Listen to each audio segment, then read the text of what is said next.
What is going on, everybody? It is Monday. That means it is time for another Motovlogger Monday. Want to thank you guys for being here live, or if you're watching the replay. We pretty much do this every single Monday, have different guests on the show. We talk about everything Motovlogger related. We talk about YouTube strategies, people's experiences. The whole point here is just to help each other out. So make sure you guys are communicating in that side chat that we will check into. Tonight's guest is going to be John from Cycle Fanatix. Let me tell you a couple things about John right now. He doesn't even know that I'm going to be starting this way, but John already has a special place in my heart because when we did the Saddle Sore 1000, he immediately reached out to me and said, you know what? I want in on that. It's for a good cause. I will match whatever money you raise for the Armed Services YMCA, which is absolutely awesome. John, oh, there goes my camera.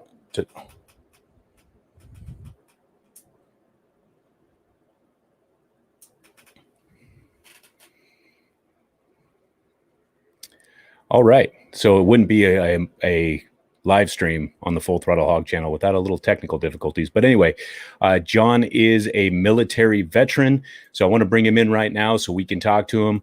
Here is John from Cycle Fanatix. John, how are you? What's up, Ryan? How are you? How is everybody? Fantastic. I had to get that glitch out of the way just so, but don't worry, it won't be the last one because that's just what we do on here. But thank you so much for coming on today and talking with everybody. We'll visit with some folks in the side chat here soon. But just starting off right now, just tell us a little bit about you and tell us, who is Cycle Fanatix? How did this get going?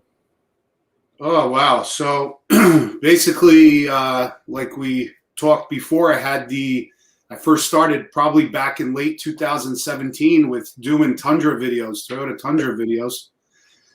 And did that probably for about a year. And it was going good, but slow. But then, obviously, I've been riding motorcycles since 16, 17 years old. And basically did a video on my street glide. Me and Paul, big guy, we went down to South Carolina. I think it was like March 2nd or March 3rd, probably, 2 years from today, tomorrow. 2 inches of snow on the ground and just split, had some time and took, I think it was like 3-4 days. And we went down to South Carolina, came back, made a video out of it. I think that was the first one. And the views were just like really good. I'm like, wow, people want to see this. Not too much really high-tech camera stuff as what I'm using today with the 360 stuff, but just people wanted to see it.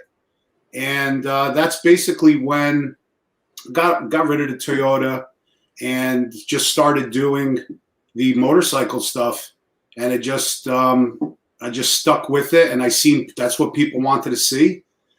Kept the name. I had obviously my first and last name as the channel in the beginning. But then after probably about a year, kept doing the motorcycle videos and it started getting bigger. I think I probably had about, I want to say like maybe 9,000 subscribers on the Tundra when I was just doing Tundra stuff.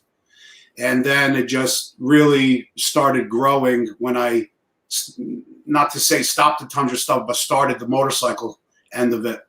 And then it just really just took off from there.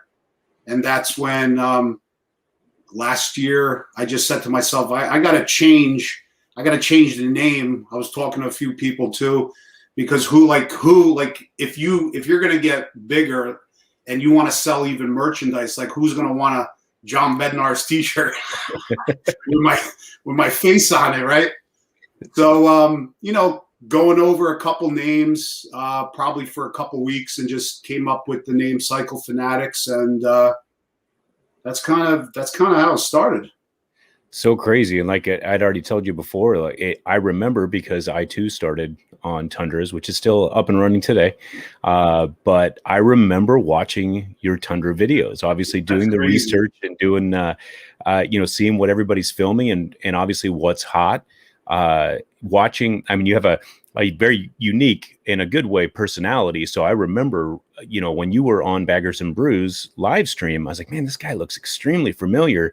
And then during that live stream, you mentioned the Tundra stuff, and I said, wait a minute, I know exactly where I know this guy from. Oh, and wow. and so here we are on the live stream, both talking about talking about motorcycles. Let me ask you. So now you still have the Tundra channel. I know I watched the video with you and Adam Sandoval. Yes. So do you have your truck like there with him and stuff, or? Yes. Yeah. So my truck in that video, that's my truck in the video. Okay. The silver Tundra, or I'd say the metallic gray Tundra, in the video. So yeah, that's the Tundra. Still, we're about an hour and 20 minutes from the Superstition Mountains and like Glamis sand dunes and things like that. So it's still really easy to get out there and film.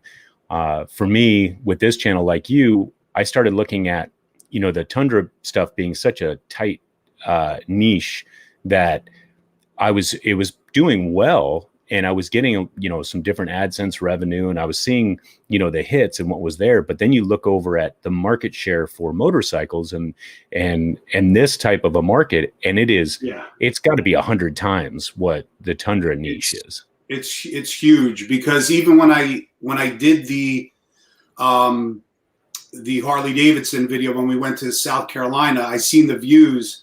But then I also, from beginning of 2018 to now, I had a few sport bikes.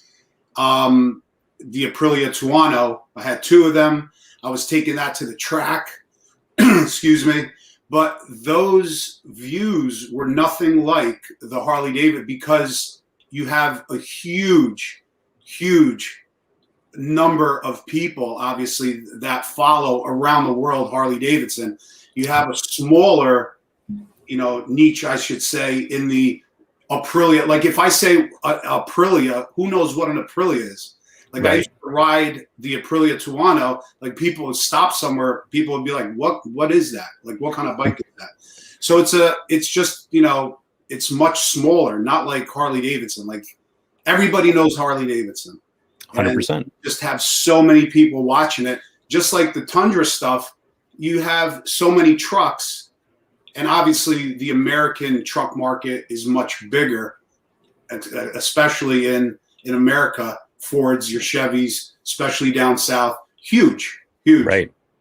No, you're 100% right. And then you have, everybody that was getting into that, when Ford came out with the Raptor. I mean, honestly, that was the reason I built my Tundra, was to be a Generation 1 Raptor killer. Like that was the whole goal, right? My whole mission.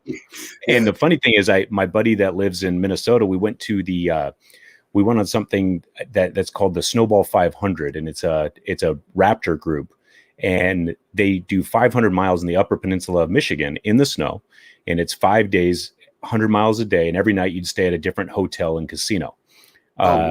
And it was a really cool event, and I love off-roading, and I love all trucks. However, when I was on this trip, I hadn't done too much building on my truck yet, but I was on this trip and talking to these Raptor owners. And no offense to anybody that's got a Raptor out there, okay? But you guys are some weird folks, okay? Because I would be talking to these guys at the hotel and casino, and they would be, they're 6-cylinders, aren't they? Yeah, exactly.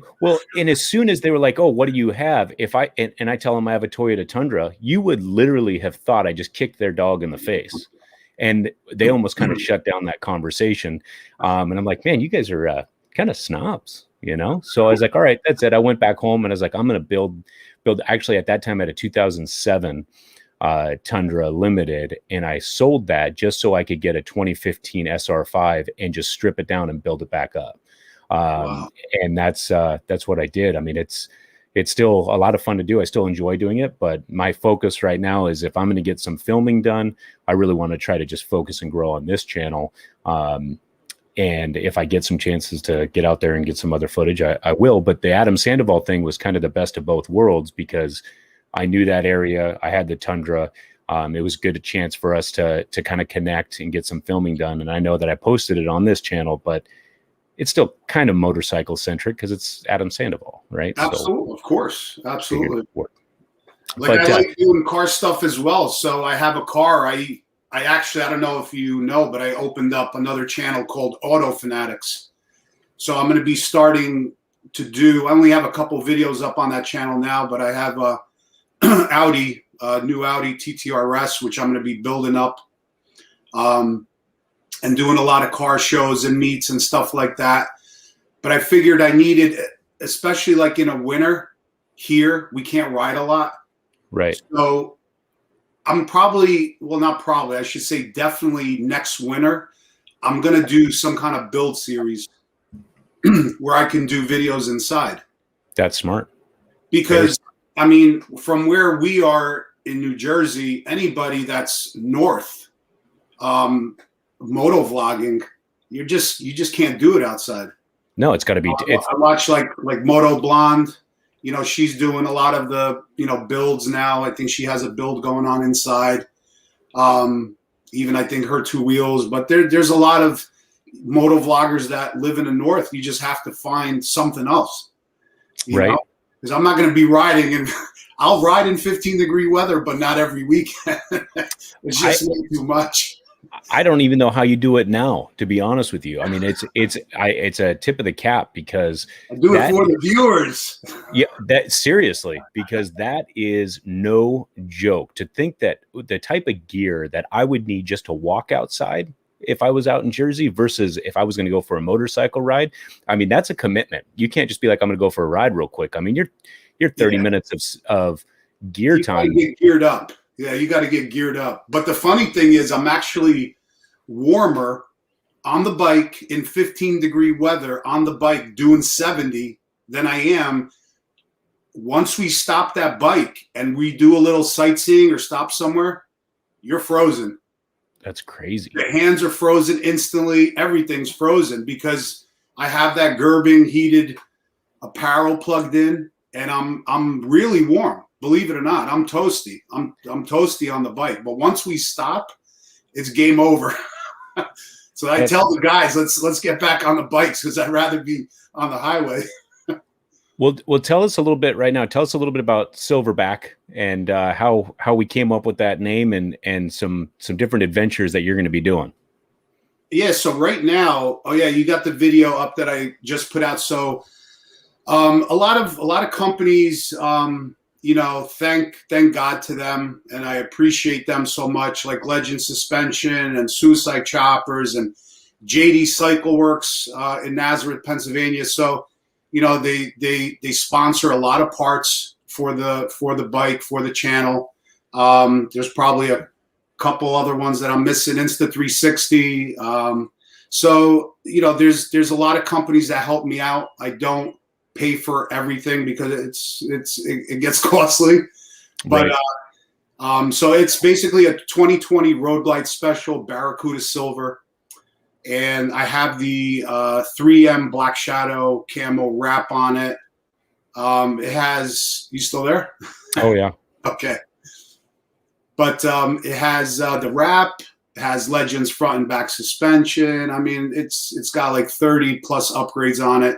114 has a stage 2, or I should say it had a stage 2 on it because it's over by JD Cycleworks again, the 128 now.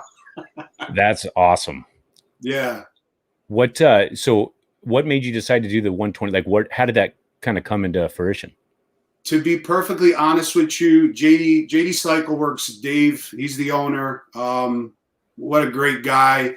And he sponsors the channel, and basically, you know, parts, labor, everything, he hooks me up. In return, obviously, you know, we do videos at his shop and stuff like that. Sure. But he reached out to me a couple weeks ago and basically just said, "Hey, do you want a 128 on the bike?" I said, "Well, I would love a 128 on a bike, but you know, I'm not spending, you know, 5, 6, 7,000, you know." Right. Said, you know, don't worry about it. We'll take care of it. Come do the videos. So we basically figured out a plan to where I can do possibly 10 to 15 videos. We're going to pretty much go in detail how the entire process is as far as stripping the bike down. You know, it might be too technical for people at home to do it, but a lot of people do their own work at home. So sure. Yeah, so it might, you know, the videos hopefully will help them. And so we're getting a 128. It's going to have a little over 140 horse and about 155 torque. Wow. Yeah, so crazy numbers. New throttle body injectors, cam, and then he custom dyno tunes the bike. He's like the best around, and Wow. he's just an awesome dude. Well, and that's Not that he's hooking me up. He's just he's a good guy. He's down to earth. He explains everything to you. Even if I never knew him, if I just went in there wanting a stage 2 on the bike or a stage 1, he's the guy to go to. That's awesome. And that's how those relationships are born, right? And then I mean it's a win-win for everybody because you're going to be able to show that off, show the shop, show their work, which in return obviously I can only imagine as a business owner, you want the return on the investment is going to be people saying, "Hey, I want that exact same setup." And then for us the viewers, I mean, I can tell you right now, I'm mechanically stupid. But I would still watch and try to, say, "Hey, that's pretty cool." Maybe live vicariously because I'm, my credit card does my builds for me. That's right. But let's do a little side chat shout out here. I know Da Beard from Baggers and Brews. He was in here first. Thank you for stopping by. As always, what's up, Da Beard? Robin, the lady biker, is here. Let's see. Moto Blonde is in the house. Hello, Moto Blonde. Excited to. She's going to be on Baggers and Brews this week. Thursday. On Thursday. So I'll be looking forward to seeing that. Thank you for stopping by and checking out this live stream. Anonymous Biker USA is in the house. He's the man. Fly and Ride is here. He says he lives close. Yeah, he's probably about an hour from me. Oh, right on. Very cool. Let's see. We've got Harley Scoots and Cowboy Boots. They're Massachusetts. I was talking to them back and forth, maybe hopefully coming out to the Cape. Nice. I know. I feel almost like this. The community of motovloggers and everything is awesome.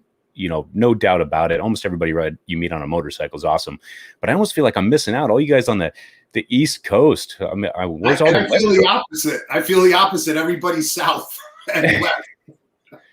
So we have Austin from Baggers and Brews is What's here. Up, Austin? Let's see if I want to make sure I didn't miss anybody. They got all sorts of stuff, but yeah, don't forget to let us know in the side chat where you guys are checking in from because we can kind of do the comparison on how many people are over there on the East Coast.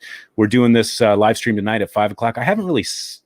Oh, there goes my stupid camera again. Time out. I haven't really had a chance to set up exactly what time I'm going to be doing these live streams continuously because it's hard to judge. And for somebody on the East Coast, I know that, doing something at 7:00 my time, it's 10:00 your time. You're like, okay, I'm not interested, or not that you're not interested, but that you've got things that you got to do tomorrow. Right. So, right. It's hard. So we'll figure out which one works for everybody. So Holy Shift is here. My boy's in Israel right now. Oh, really? Yeah. Wow. Yeah, he's a commercial airline pilot. He's in Israel right now. Wow, how cool! I just talked to him this morning. He's actually 10 days of quarantine. Oh, ouch! Sorry, Sandy. We have. Oh, look who is in the house. It is Megan's Moto Adventures. If you guys don't know, Megan was with us for Sturgis 2020, where me, the wife, and Megan crammed in her 15-foot toy hauler and made sure we survived the trip. Nice. But yeah, you guys can check out Megan's Moto Adventures on Instagram. She does a lot of different riding as far as, she's got multiple bikes. She does track. She does everything. We actually all met 20 years ago. While riding. But while I took a 14-year break, she's been riding ever since. So she does the street bike thing. She does the track bike thing. Recently, she just took the Sportster out on the track, which was kind of cool to see. So, cool. We have IA Hog Rider is in the house. What's up? Thank you for stopping by. Long Haulers is here from Massachusetts. And see, I'm telling you right now, look at this. We got Pennsylvania. Oh, yeah, Sashi. Yeah, great guy. Sashi, thank you for stopping by. Everybody's over on the East Coast. I'm pretty sure they're here to see you. So that's good. That's good. That's exactly what we want to have on the show, right? So, but yeah, so we're going to be talking, a lot more about just YouTube and obviously trying to help out other YouTubers, or hopefully there's somebody out there that might be thinking about getting into motovlogging or a YouTube channel. And as you and I both know, it can be a daunting task. So we got to figure out ways to help each other out, right? So you talked a little bit about your filming from before on the YouTube, on the Tundra stuff, and then kind of upping your game. And so I wanted to kind of ask about your learning curve using the 360 camera, because it's phenomenal views. And, if you can walk everybody through that might be thinking about doing a 360 camera, there has to be a learning curve, right? It's, yeah, you know what? I mean, I went back and forth. I started using the GoPro 360 camera, but I realized the problem is to have the camera, right? To turn it on is easy. But the problem is the editing, right? Afterwards, what happens afterwards? And what I realized, the GoPro, and certain people love the GoPro as far as post-production and editing. It was just for me, it was a little harder to use. Then once I started using the Insta360 lines of cameras, their app and how you just edit the footage is just, for me, super, super easy. And a lot of people do say that. So I think that's the hardest thing, because to put the camera on the bike, I have a bunch of probably about 5 mounts on the bike that I use. I use a selfie stick. Sometimes the camera's out 5-6 feet off the bike. And I got to watch bicyclists, so I don't hit them in the ass with the camera. But yeah, so other than that, I mean, turning on the camera, that's easy. But the editing in the Insta360 stuff is is a lot easier, I think. So that's one thing I would recommend, is to probably start off with the Insta360. And again, they're not sponsoring me, nothing. It's the truth.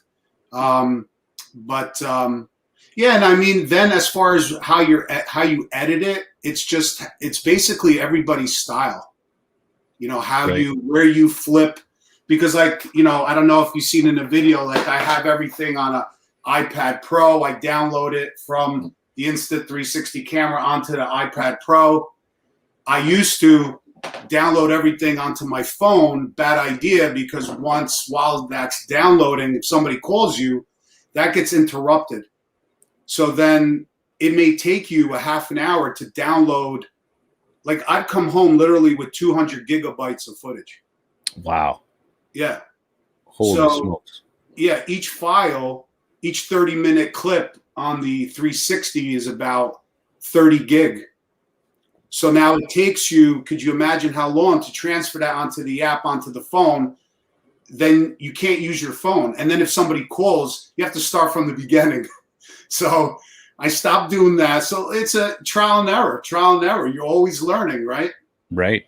So I got the iPad Pro with, I think, 512 memory in it. And then basically I download everything. Yeah. I download everything to the iPad Pro, and then I just basically edit everything on the iPad Pro, and then I download that into the computer. But when you're editing, I guess it's everybody's different style. And the more you use it, because I'm sure when I didn't look back, but I'm sure without a doubt, the first 360 videos that I put out are definitely not the ones I put out today. And that goes with everything, right? The more experience you have with anything, the better you're going to get at it. So, yeah, I mean, I have zero experience with the 360 cameras system. I would love to start using it. I think you definitely should.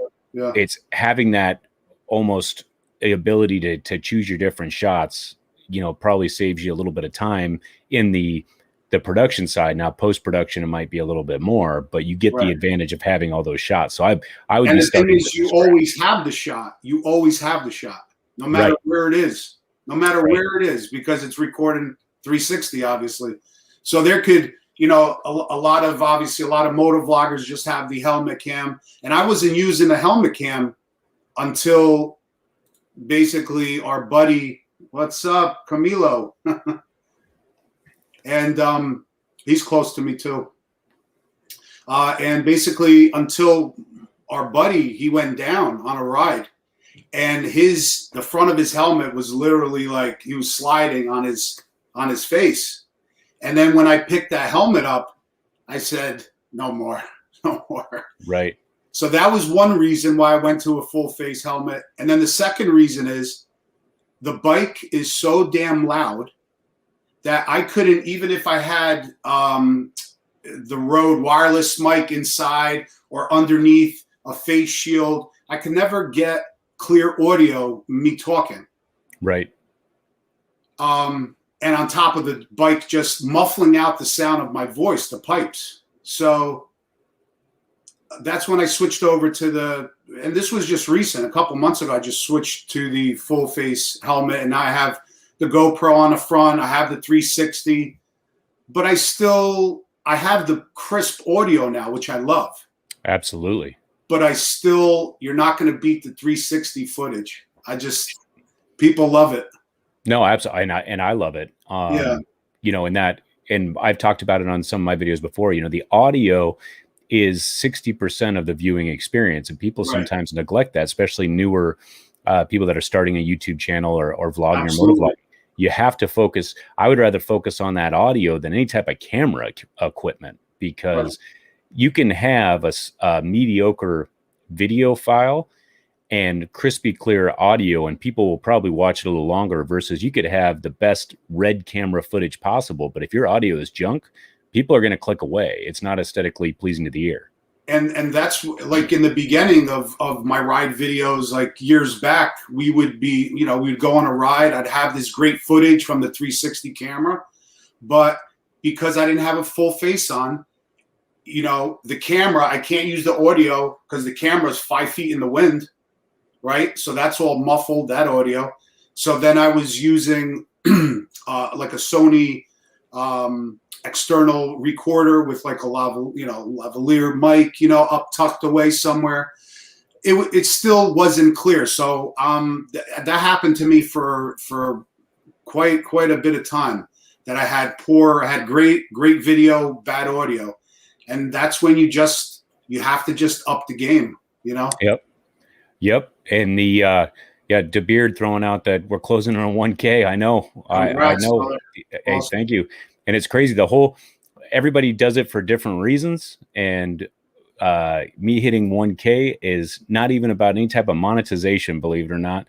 It's all about the ability to be able to go live stream from my mobile device. That is literally what I'm the most excited about, is because we're going to be doing a lot of different events this year. And until you hit that 1K mark, you can't do a live stream from a mobile device. So I'm excited to close on that. But thank you for DeBeard for noticing. We are getting very close. So if anybody wants to help out, please hit that subscribe button. So when you use the 360 camera and adding that, did you find it, once you have a kind of a flow of the shots that you want, or do you have to remember where you were at on the scene, or do you have to watch all 30 minutes over again and be like, this is what I'm going to need to do?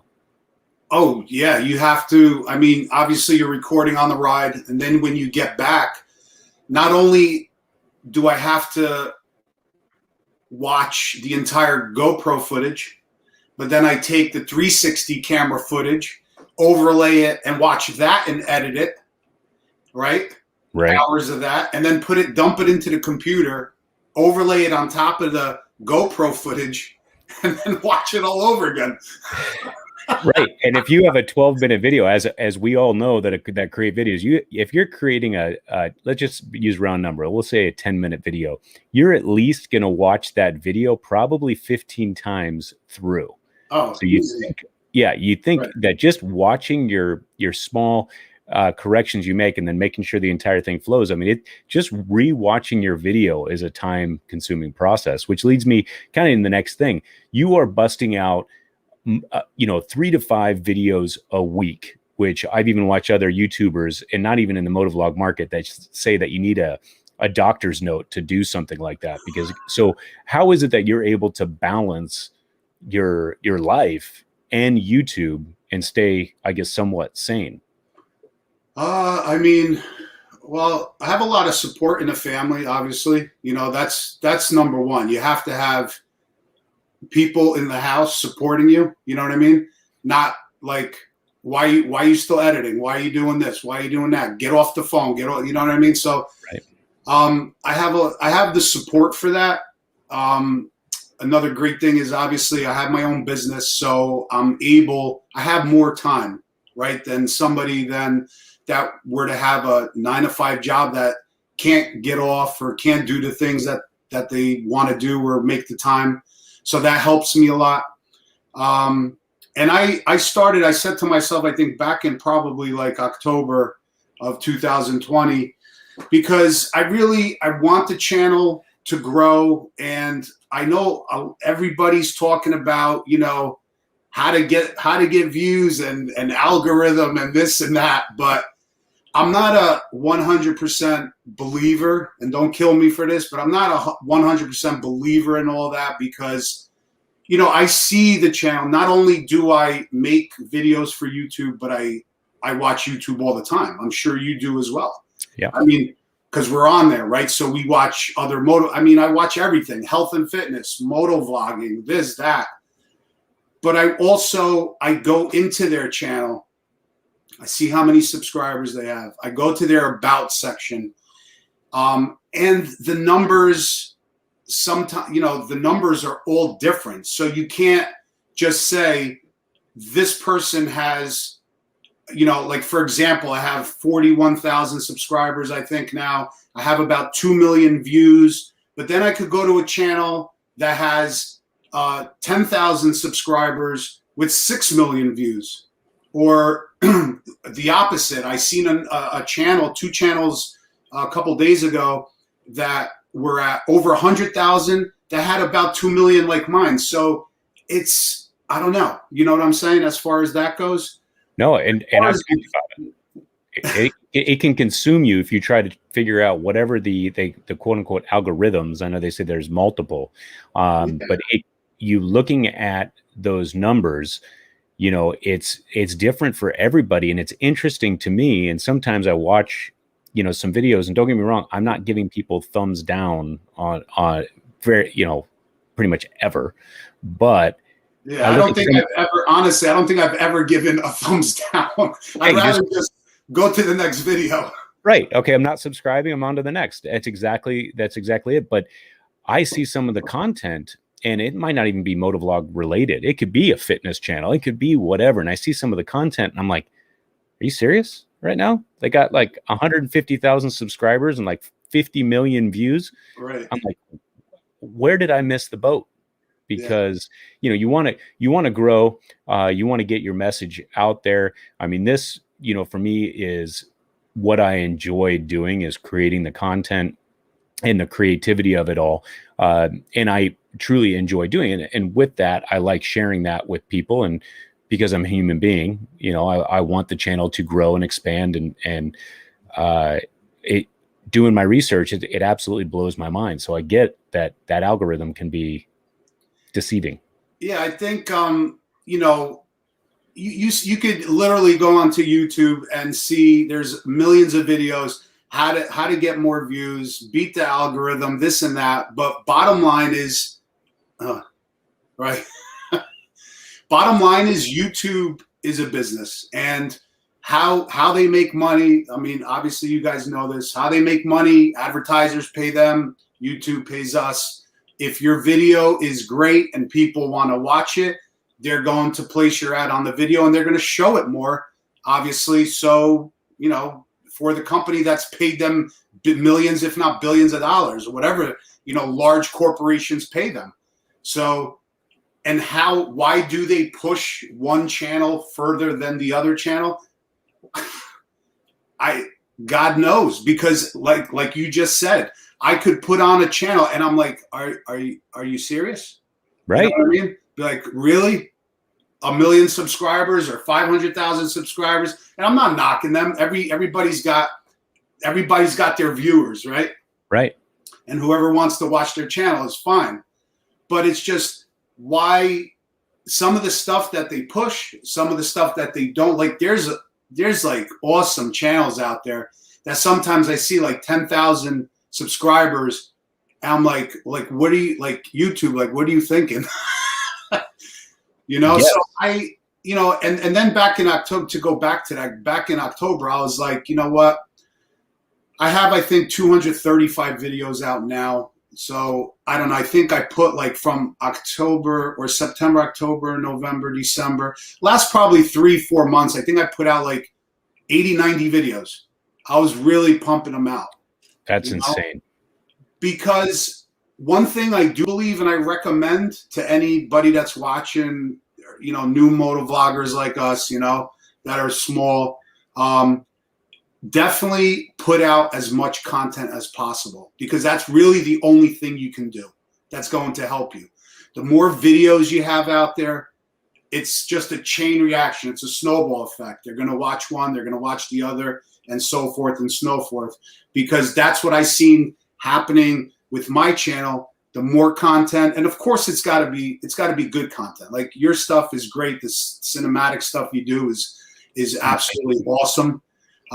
So that's what I want to dump into my content. I want to up the bar. I want to get better as far as making better content. But I also think the amount of content is key too. Like one video a week, one video every 2 weeks. Me personally, I don't think that's the key to success on YouTube. I think if they like you, if you have a lot of like a lot of YouTubers out there with 100, 200,000 subscribers, they have 1,000 videos out, 800 videos out, a lot of content. So once they start watching one video, I do that myself sometimes on a rainy or snowy day. I start binge watching that channel. Right. You know what I mean? So if you only have 10 videos out or 20, I mean, well, that's what they're going to watch. But I think the more content you have, the more I think YouTube will push you, but it has to be obviously good content. But as far, keywords, I see channels that have no thumbnail, no keywords, no nothing, literally zero. And zero description. I'm not joking. Zero description. With 1.6 million views. Explode. Yep. Right. So you're going to tell me that keywords matter at that point or at any point? I don't think so. I think, is there a person on YouTube actually watching the videos saying, oh, this one's good, let's shoot them up? No, I don't think that's happening. But I don't know. But I think they know what's going on. Sure. And I think that's probably the best, advice you can give for somebody. Because, the whole thing for me and my thought process, before you figure out anything that you're going to change on your channel, your vision, once you figure out what you're going to be doing, is create 100 videos. Don't even think about it. Get 100 videos out there before you try to start narrowing down what do your viewers want to see. Like for you, your viewers got back to you and said, when you had the Tundra stuff, and said, hey, I want more motorcycle stuff, right? And so you're giving them exactly what they want. So, getting 100 videos out. I mean, I'm only halfway to 100 right now, a little bit over halfway. And to me, it's still focusing, trying to put, because if you can get 100 videos out there, like you said, if somebody likes you, likes your personality, likes the content, on a rainy day, they're going to be like, hey, let me check this out. And they're going to watch it, in my opinion, like they would be watching Cobra Kai, which maybe I just finished Cobra Kai. So, you're going to binge watch it like a show. And that's, to me, that's where YouTube's going to start seeing, because like you said, it's a business. And if people are drawn to YouTube and they're watching several hours of your content, they're like, hey, there's something here. Let's push that out to other people, because maybe they'll watch several hours of content. And it's all about, at the end of the day, YouTube's not here for us. They're here to make money. And the only way we can do it is. And I think they want you to have a lot of content. They want you to pump them out, because if they do like you, obviously, then they're going to be, they're going to raise you up higher in whatever algorithm or in search or on homepage. They're going to push you. They don't want you to fail, because the more money they can make, right? Like if I have 10 million subscribers, there's a lot of channels out there. They put out a video, they have 1 million views literally like in 3 days. So those channels, you know that they're going to push, because they know that 1 million people are going to watch that within a week. Right. So and that's the business of it. Yeah, I think definitely, just keep pushing, and it's a long road. It's not, there's no, put it this way. How you doing, Whit Meza? Whit Meza. Yeah. So it's a long road. It's not like, I could quit my day job, obviously, anytime soon. It's still something that we love to do. That's why we do it. Do you see, obviously, the revenue go up as you get bigger or more videos? Of course you do. Sure you do. But it's not, even myself now, I mean, it's nowhere. I don't want anybody thinking, oh yeah, I'm going to quit my day job and just do YouTube. You need, I would probably say, to be safe, like somewhere in 100,000 subscriber range, and, getting, I'm going to say probably like 1 million to 2 million views a month. That's when you're talking that you could quit your day job. Right.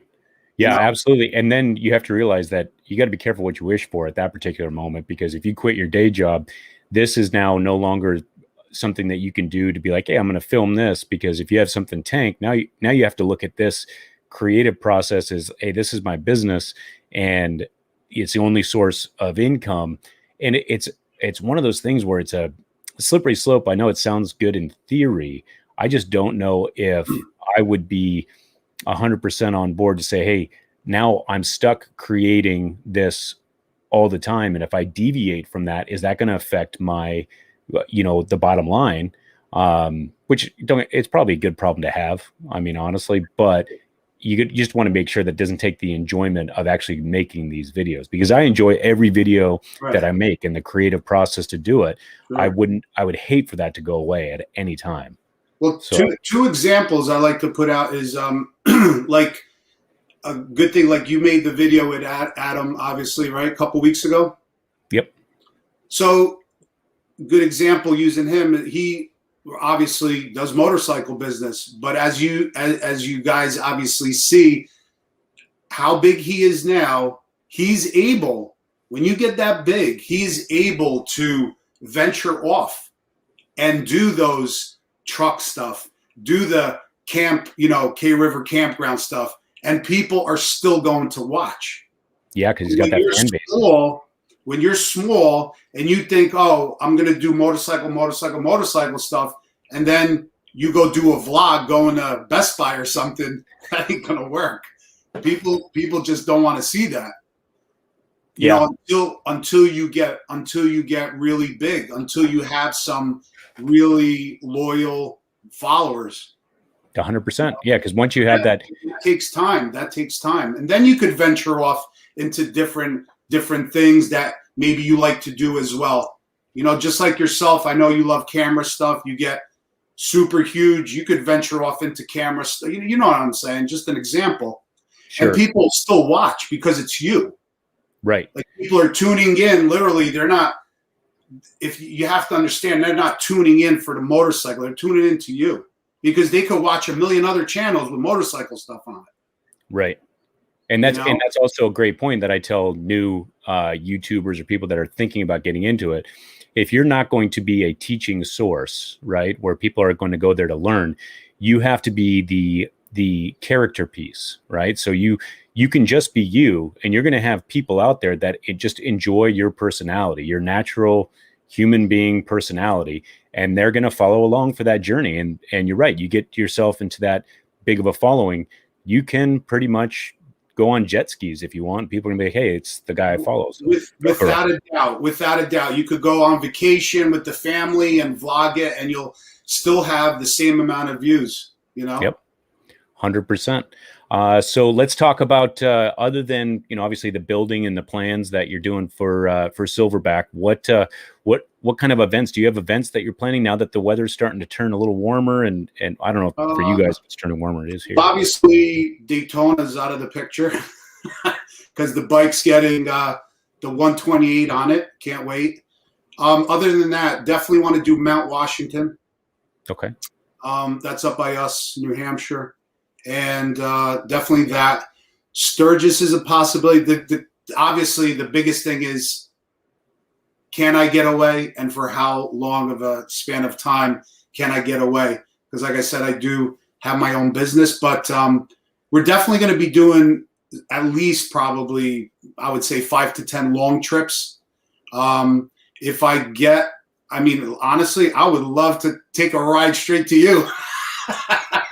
Anytime, come on out. Probably need about 4 weeks. But think about all the footage you would get. Oh my God! It would be. Has anybody done that? Like from coast to coast. Yeah. Besides Adam Sandoval that did it like 13 or 18 or 20 times, something like that. But there are some channels out there that have done it, but they're not with the a major following. And it'd be kind of interesting to plan something like that out. Because I definitely would want to do it. At the same time, with all the camera gear, as you know, that my saddlebags, if I go on a trip, and the wife knows, my saddlebags are taken, right? There's nothing I can put in there. It's camera gear, it's stabilizers, it's GoPro batteries, and the problems that you have with that. So for me, doing a trip like that, I would legitimately have to put it in the back of the truck and make my stops so I could get all the footage that I would need to get, that I would want to get. I could do it just on the bike, but it would be interesting to see somebody follow along on a journey, just saying, hey, we're going from coast to coast, because that's one of my bucket list rides, is to go up to Oceanside, California, and touch my back tire to the Pacific Ocean and ride all the way out to the East Coast and put my front tire at the Atlantic. East. Yeah. And just make it, and document that trip. That's kind of like my goal. So, right. But North Carolina, Dragon, definitely got to do that this year. Okay. Yep. Yeah, I saw it. Whit Meza's video just came out on the Dragon. The Tail of the Dragon was really cool to see that got added onto to my bucket list. So for sure. Nice. What about like Ozarks or anything like that? You guys aren't too far away. Oh, it's far. How far would that be? Ozarks, Arkansas? Where are we talking exactly? Yeah, it would be the Ozarks. I think they have I forgot the name. Somebody might tell us in the side chat on what the name of that rally is, but it's got to be a lot farther away than where I'm at. Oh, you're definitely further. Yeah, probably. I'm assuming. Yeah. But yeah, probably. I would definitely like to do, like I said, Mount Washington, Tail of the Dragon. Sturgis would love to do this year, and then maybe just it doesn't, like, for me, doesn't really have to be Sturgis, Tail of the Dragon. Just get on the bike and go. Right. Yeah. Just get on the bike and go. Wherever, just go west and see. I think what more fun I would have more fun probably just heading out and not really knowing where I'm going, instead of just, I'm sure Sturgis, haven't been there. Haven't been there yet. Gotta go. Yeah. Have to do it. Absolutely have to do it. But I think, like, off the beaten path places, you know what I mean? Stuff like that nobody knows. I think that's, like, really interesting to me. Yeah, I definitely love the idea of just being like, hey, just set the compass and wherever the road takes you, and just documenting that along the way. That's awesome. 2 weeks, just go. Yep. That's my kind of party right there. Yeah. So we are going to go into Around the Horn. So this is pretty much part of the show where I ask everybody the same 4 questions. Everybody's answers are different depending on, just different lifestyles, right? So these questions are pretty much for you. There might be some that we can deviate and ask about, but question number one is that you are on a road trip to Sturgis this year. What bike are you on that you don't currently own? What bike are you taking? See, I should have prepared for this. I'm not sure the model number. Oh yeah, they'll eat you up in the side chat.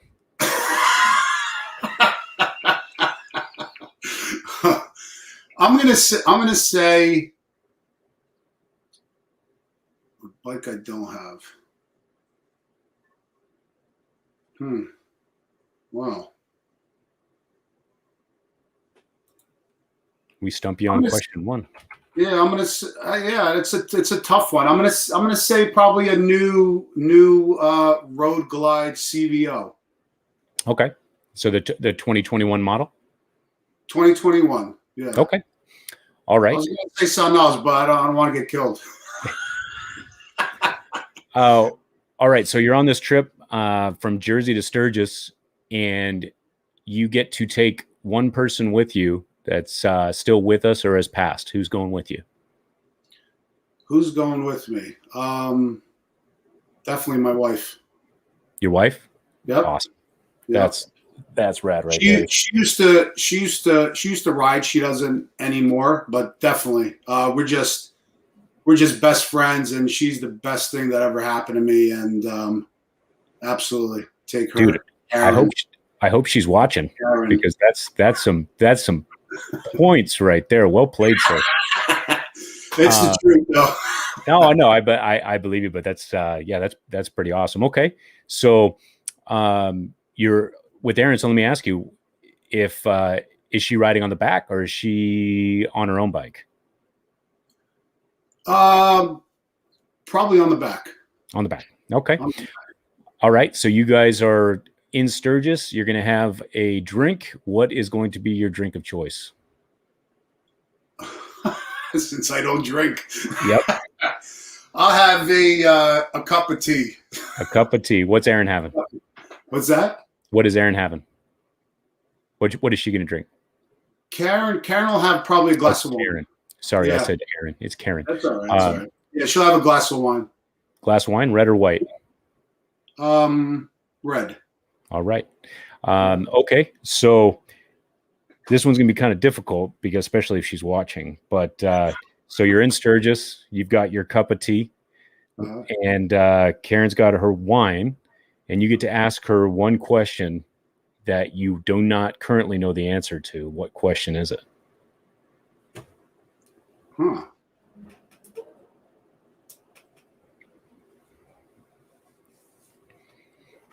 That's a tough one. Put me on a spot with that one. Yeah. That's the fun of it.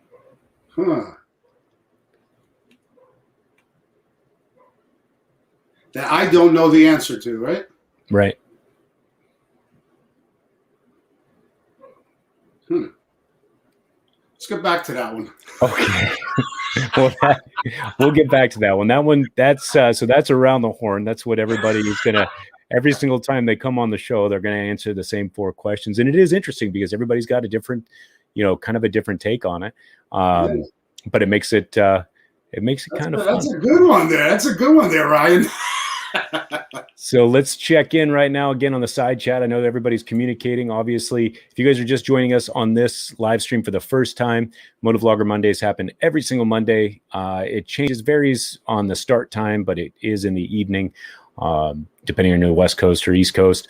But we're just here talking with other motovloggers, answering questions, helping each other out. Hopefully, my goal is to make it to where people can find others to collaborate with, or maybe they're going and visiting a certain area of the country and they're like, hey, let's make something happen. I know John and I have already spoke about getting together in the future. One of us is going to have to make the journey, or we're just going to have to meet in the middle. And if you do get to Sturgis, I will be there for the entire event, from 2 days before it starts all the way up until the Friday. I guess that might be a plan. Let me ask you another thing. Have you ever been to the K River campground over there by Adam? So I have not. However, that is something that's going to be coming up very soon.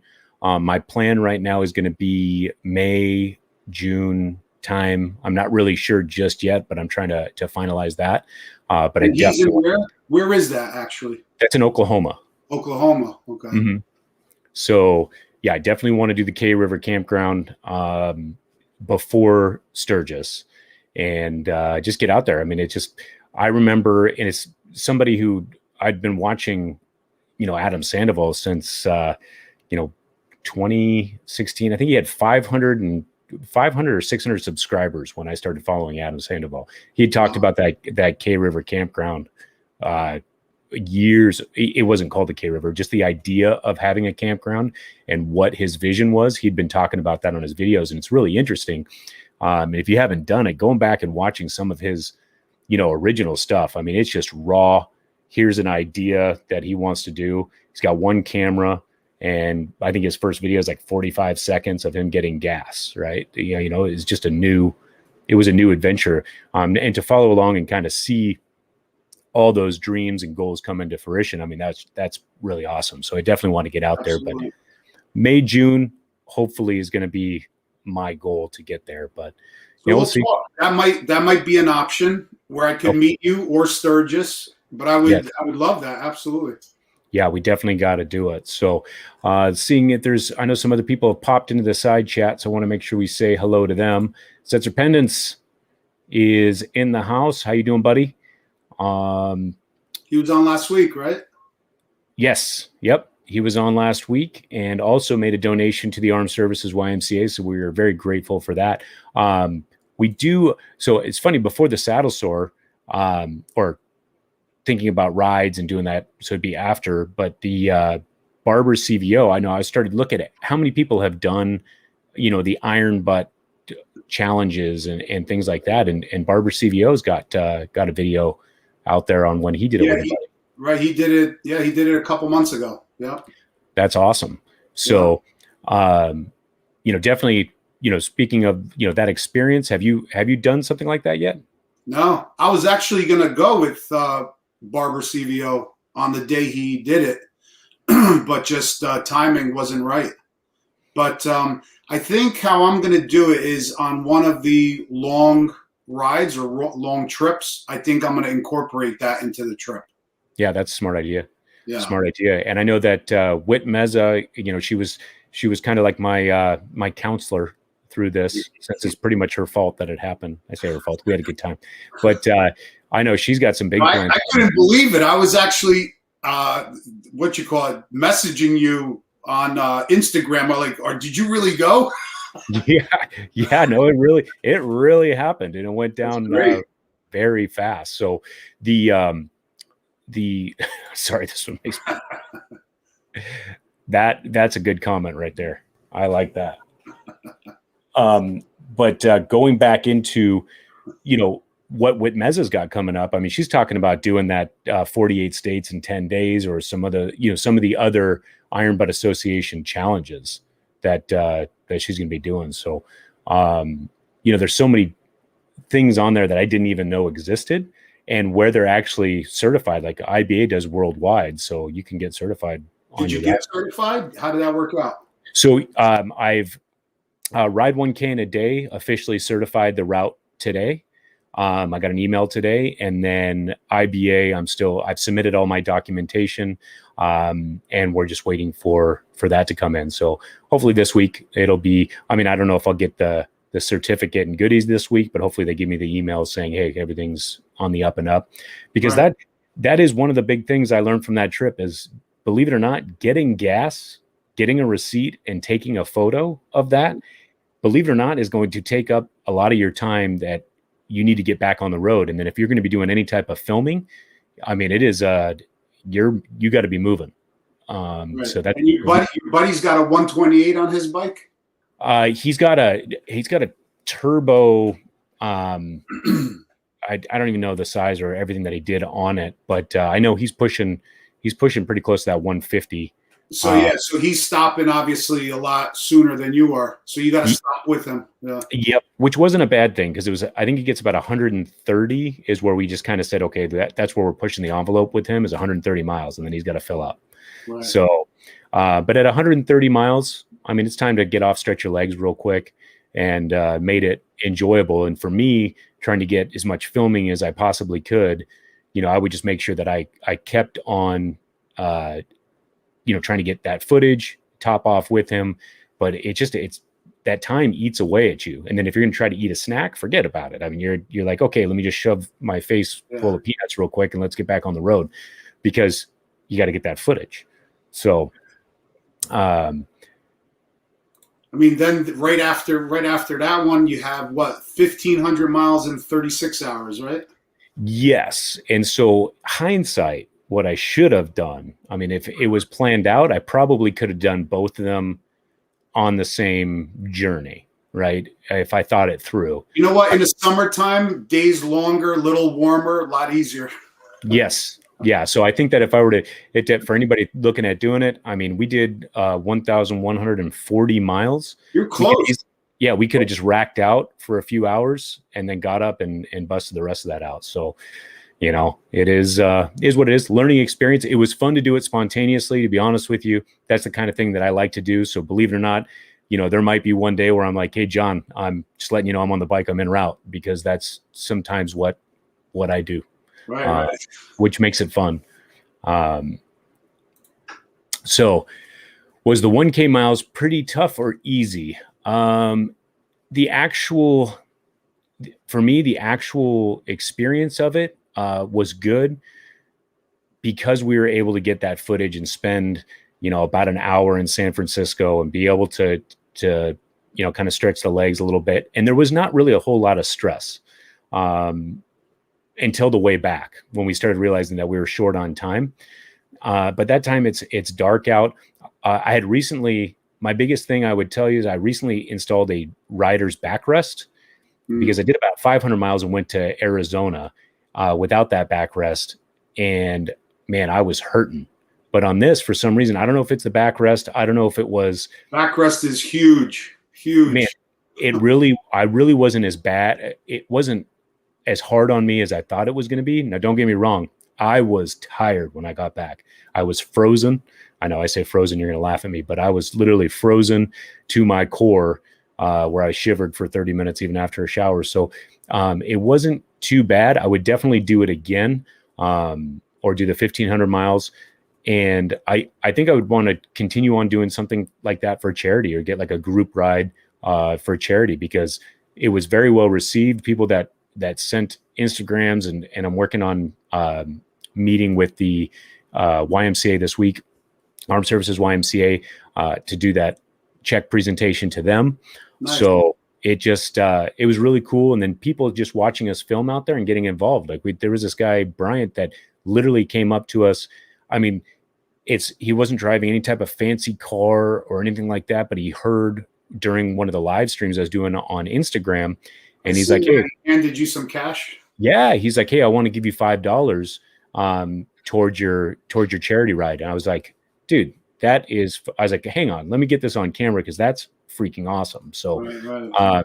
It was just really good to see, and just have it very well received. And it's, always for a good cause to, get out there. The motorcycle community, as you know, is just it's one of the best communities out there. I seriously believe that. In my life, even 14 years ago, or before I took time off, but back in 2000, when I started riding, I have best friends to this day from that experience, and those experiences and the people that you meet on a bike are different than anybody else, in my opinion. So yeah, absolutely. They stick together. So he's going to bring you along for this one. He's going to make sure that your schedule lines up. Of course, with the 128, you're going to have to fill up every 130 or so. I'm going to have to strap a gas can to the back. But yeah, man, I know that it's getting late over there on the East Coast. I promised I wasn't going to take too much of your time tonight, but I definitely appreciate you coming on. Everybody. Thanks, Brian. I appreciate it, man. You're putting out great content. The stuff you're doing is really good, and I appreciate that. Thank you. Keep pumping them out. Keep pumping them out. Got to do it. I'm gonna try to follow the beat of your drummer here, and I'm trying to focus on 3 videos, maximum 5 a week. And when the gray hairs start taking over, then then I'll go ahead and give it a rest. But we do need to plan something. Let's, obviously we Absolutely. we're gonna plan something, get together, whether it be the K River or some other event. It'd be great to do it in 2021, but we'll find a way to make it happen. Doing a shout out to Baggers and Brews real quick. They have a live stream coming up this Thursday, which is going to be awesome show. So make sure if you guys haven't checked out their live stream, they do a phenomenal live stream, and you've been on a guest on their stream as well. So, but thank you again, everybody. This is going to end the live stream for tonight. We want to thank you guys for being here. Cycle Fanatix, John, Ryan, thanks. You bet. We'll catch Have a you. great day. Thanks, guys. Thanks, everyone. Take care. See you later.